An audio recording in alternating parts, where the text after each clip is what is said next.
What I'd recommend that everybody listening to this, watching this, that you do from this, take a look at what you're doing daily, document your activities, categorize them. Were you creating, were you consuming? Was it a mixture? Give a number to each of how much creation versus how much consumption. Maybe it's on a scale of 1 to 10, right? So it's like you got an hour. Was it a 10 out of 10 creative? Was it 1 out of 10 creative and 9 out of 10 consumption? Document it. Add up your points for the day and just see what that ratio looks like. And just note, there isn't a wrong number here. Like, it's all about figuring out where it is and then learning how to adjust in a different direction, right? Figuring out what are the places, what are the opportunities where I can add more creation into things. And that typically will start resulting in you getting where you want to go, whether it's better relationships, more leads generated, more quality leads generated, more clients, more closings, all of those kinds of things.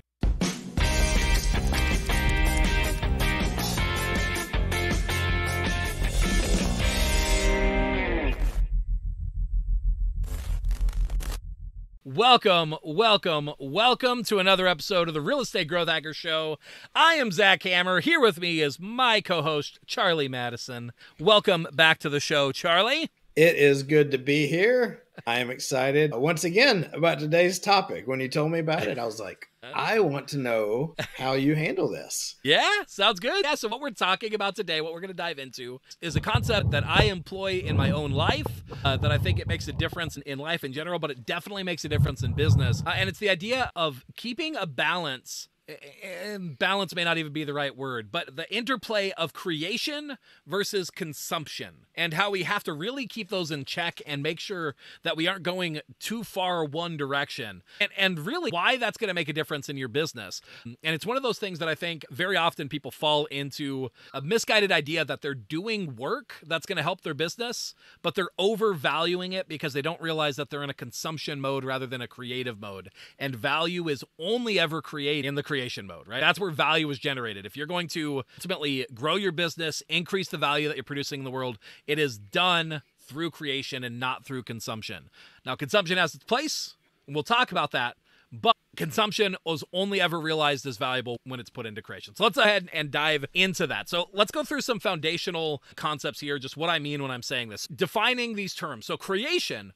When I'm saying creation, I'm talking about any time that you are deploying your creativity in the world. That can be done in all sorts of ways. That could be talking, that could be writing, that could be taking some form of action. Like literally, creation could be walking outside of your door and going into the world and interacting with it. That's a kind of creation where you're not just passively taking something in, you are an active participant where your intelligence, your person has to show up in order to be part of the process, whether digitally or physically. So that's what I mean when I say creation. Consumption is anything that's the opposite. It's you sitting back and taking something in. So it's you engaging with somebody else's creation generally is what it is. Watching Netflix, watching YouTube, going to real estate classes, anything that you're doing where you're taking in somebody else's creation is consumption. Boom, roasted.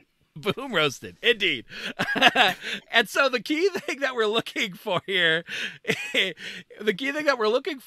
making sure that we're keeping these things in balance in the right way. And when I say in balance, that doesn't mean equal.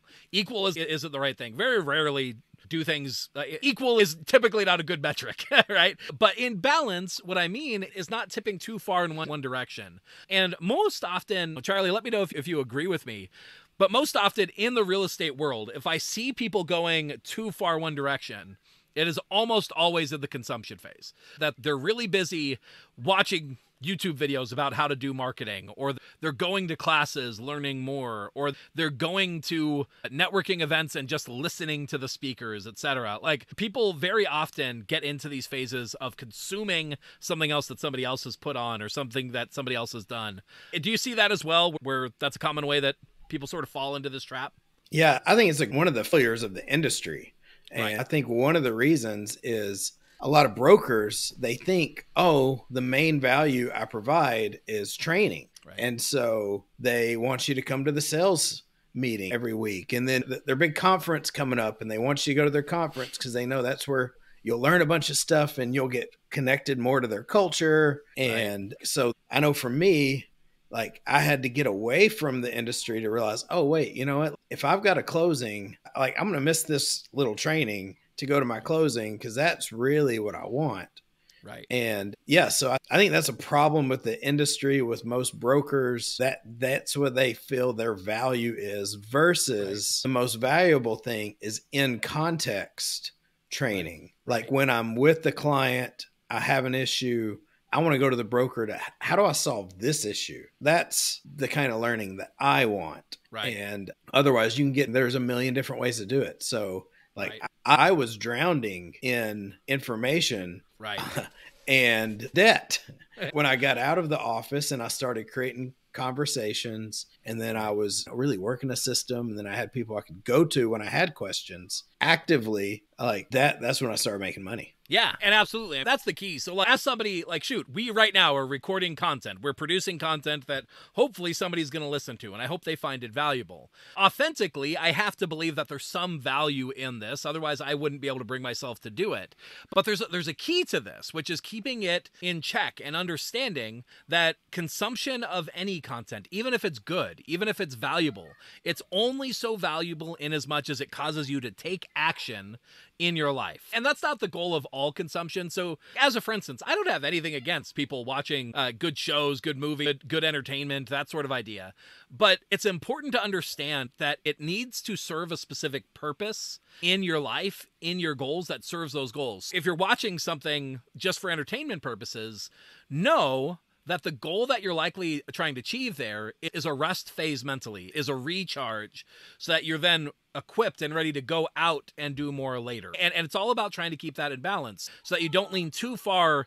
You know, if you're going through a series of working out, rest is important. It's actually just as important, if not more important sometimes, than the work that you do in the workout. But rest by itself is useless. If you work out and you never rest, you won't actually build muscle. You'll destroy yourself. You'll hurt yourself. Burn out. Exactly. And so there is a balance. And what that balance is, I think, is you are going to be more familiar with that personally than somebody else is. So I don't have a specific like formula, but that's what you're looking to keep in check is, am I doing too much consumption? How much of this consumption is actually effectively recharging me versus how much is, if that's the purpose, or if the goal is to learn something, how much of what I'm learning am I actually putting into action? Am I giving myself the space and the time and the opportunity to put what I'm learning into action or not? And am I doing something with it? And that's really the question that we're talking about here. In terms of like why this is important, the biggest reason to me why this is important is that we get misguided, right? Just like you were saying, you come to an organization and they offer tons of training, and that's good, that's valuable, that's useful. But if that's all you do, you're not going to grow your business. If you are only consuming the training and thinking that you're doing good work, you're deluding yourself and not actually getting where you want to go unless you tie every time that you go in and you take some time to learn something, that you also try and take some time to put it into practice, to create something, to do something with it. That's where consumption turns into value. And so as you're going through and you're looking at what you're doing each day, if you're thinking, man, why am I not growing? Why am I not achieving what I want to in life? This is a good thing to check, to see at a basic level, what is my ratio of creation to consumption? We all have the same amount of time each day. We all have the same number of days in a week and weeks in a year and all of that, right? So I can look at a day-by-day level and I can look at that ratio. I could say, how much time did I spend creating? How much time did I spend consuming? And there isn't a right or wrong answer to that. But the key is that whatever that ratio is, chances are you will start getting where you want to go if you turn more of that consumption time into creation time. Because my guess is most of the people are going to look and they're going to see that a large percentage of their time, if they're not getting where they want to go, is on consumption and not on creation. So if you start moving more of that time to creation, that's where you start getting better results. So let's talk a little bit about kind of some of the practical, like how do you do this? At a basic level, what I would ask people to do is literally either during the day or at the end of the day, take a look back at your day and think, what did I do today? List out what you did that day. What did you spend your time on? Try and account for like how you spent your time that day and ask yourself the question, like, if I had to assign a number to this or a style to this, was this consumption or was this creation? Or what amount was it consumption and what amount was it creation? And you could literally add up those numbers and see, okay, I had about this much out of the 24 hours. I had about this much time in creation. I had this much time in consumption. Okay, that's what my number was today. And then you do that over time and you start to see what those ratios look like. And then from there, you could start to look and you could start to see. And I dial this in and start figuring out, do I need to dial down my consumption and replace it with creation time? Or in some cases, there might even be ways that you could turn consumption into also creation. An example that I like of this is if you have a habit of scrolling through social media, that by itself is consumption, right? If you're reading other people's posts, taking in what's going on in their life, that's consumption. But if you make a habit of adding a thoughtful, relevant comment to every post that you see go by, especially when those are people that you know, like, and trust and you want involved in your life, potentially to do real estate transactions, or even just, again, this isn't just about business. This is about life in general as well. Maybe they're people that you want to make sure you're maintaining good relationships with because you actually like them. Dropping a relevant comment is a great way to add creation into a consumptive exercise, right? And adding those comments makes you show up, makes it that you are actively participating, and gets you into a little bit more of that creative mode that can actually benefit your business as well. Does that concept make sense? Yeah, that does. And it makes me think of Naval Ravikant's thought. And Perry Marshall also talks about in the 80-20 book, which is like dollar per hour activities. Right. All right. Once I move into creation, like, then my question is this a $10 an hour creation thing? Like for me, like I can build websites, but the last website I built for real estate, I paid someone $50 on Fiverr to build it for me. And it saved me probably 10 hours. Right. And I like the thought, all right, is this $100 an hour? The truth is, if I'm in conversations or I'm working on the 5 things for a contract, those are literally $1,000 hour activities. Right. And my coach, Joe, he calls it results time. That's another way to look at it. Like, am I creating results that get me where I want to be? Exactly. Yeah, I love that. And that to me, we recently had a conversation about the goal of any tool that you pay for is going to be to either increase the number of relevant conversations that you could have, or to help you sort and filter to know which conversations you should have so you have better conversations, right? And it either does one or the other or both of those activities, and that's its role. So it's a similar idea for this. Typically, most people likely need to be looking for how do I reduce my consumption and increase my creation. But at the same time, it is also worthwhile to ask the question of both of these things. Can I increase the quality of my consumption so that it's doing more, right? If I'm like, not all classes are created equal. Not all pursuits are created equal. Do I really want to watch this show on Netflix that I'm just basically getting by with? Or is there like a content or a series that serves that need of letting me recharge while really doing it well? Like maybe you'd be better served by reading a book on something that you haven't read for a while. It's still consumption, but maybe you're going to enjoy it more. Maybe it's going to stay with you longer. Maybe it's going to recharge you better, right? And so you can be asking those questions. Is there a better way for me to recharge than what I'm currently doing? Or if the goal of the consumption is to learn something, is there a better teacher? Is there a more important topic? Is there something else that I should really be focusing on? Where if I'm going to spend my time consuming something, is there something better or more effective I could be doing that with? And then in the same way on creation, if I'm going to spend my time actively creating, what are the things that are the best, most leveraged ways for me to be creating? Where can I uniquely show up that are high dollar per hour activities that somebody else couldn't show up as readily? And so that's another part of this optimization cycle. It's like, first, start foundationally with making sure we aren't too overloaded with consumption, because that at a basic level will always result in failure, right? So start moving more of your consumption to creation. But then as you're doing that, now you start going in a level deeper and you start saying, all right, let's improve the consumption. Let's improve the creation and start getting even better on those ends as well. But the way that I like to talk about that is that it's always easier. It's like a ship, right? When you've got a ship in the water, the ship has to be moving. It has to be moving forward in order for the rudder to do its work. But that rudder doesn't have to do much work once the ship's in motion in order to get a big result. If the ship's in motion, the rudder moves a little bit, and that causes it to turn, right? That changes the direction that it's going. And so similarly, as we move ourselves from more consumption into creation, it actually becomes easier to figure out how we optimize both the consumption and the creation, because we're in movement, we're in action. And so it's easier to make minor adjustments to make those better. And those adjustments, they don't feel difficult typically when you make them. It's like you become aware of them, you make a minor adjustment, you're like, oh yeah, this is better. And you just keep doing that over and over time, and your life gets better, your business gets better, and we start doing better things. We have our creation versus consumption in check, and we're good to go. So that's the concept. There's actually, in the process of coming up with this show and this concept, you and I both like to dive into AI and leverage AI for this. There was a metaphor that ChatGPT came back with us for on how to explain this that I think is worth sharing. And what ChatGPT came back with was this, which is think of yourself as a sponge. You could soak up water, i.e. knowledge, inspiration, etc.